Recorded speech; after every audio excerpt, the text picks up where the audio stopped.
Hello and welcome to my first ever tutorial series on YouTube. What am I going to teach you?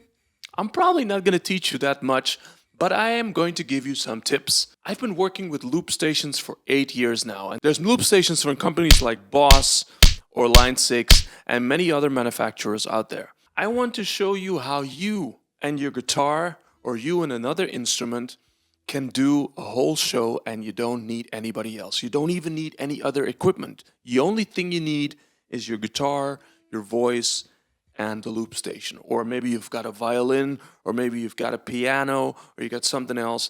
You can basically do all the things that I'm going to show you in this tutorial series with any kind of instrument, really. Like I know this one guy who does a lot of stuff with his saxophone. Then I know another guy on YouTube who's really amazing.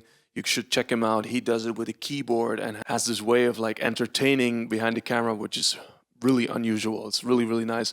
Let's go and find out what we can do with a loop station.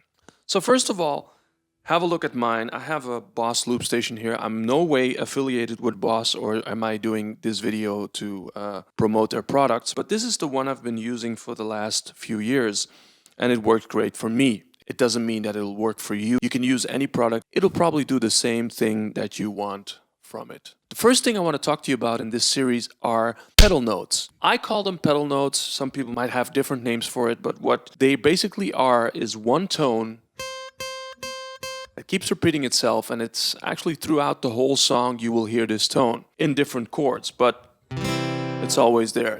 You can always use it. So we're going to use the chord progression of C, G major, A minor, F major.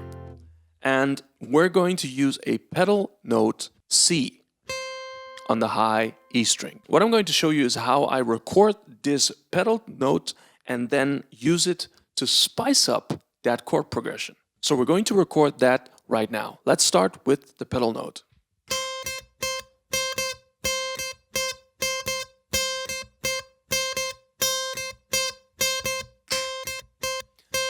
As you can hear, I recorded the pedal note and it's doing kind of a rhythmic pattern, right?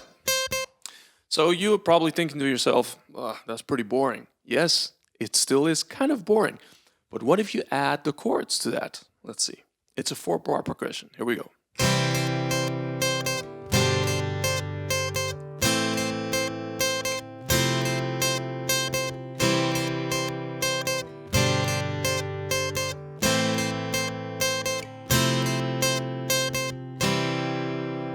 That's pretty cool, right? So that's how I use the pedal note. And it's a very simple technique to just spice up that chord progression that you're playing at that moment, making it sound a little bit more interesting.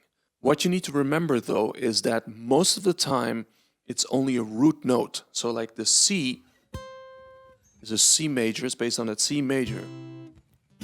And the chords that I'm playing are actually all based around a C major scale. So that's why I can use that C note. But it kind of depends. I mean, I'm not very theoretical about music playing. So it depends on your ears. What do you like? And if it sounds good to you, most of the time it'll sound good to somebody else. Of course, you can always reference it. Of course, you can try to figure out which note is the best note to play in. Some notes will just not work on that chord progression, but it's something you got to figure out. It's just a technique that I wanted to show you that can help you make those chord progressions a little bit more interesting. Don't forget to subscribe to this channel if you want to see the other episodes, and if you want to see some of my videos, some of my international covers, or some of my own music. And I hope to see you in the next episode. Loopro tutorials.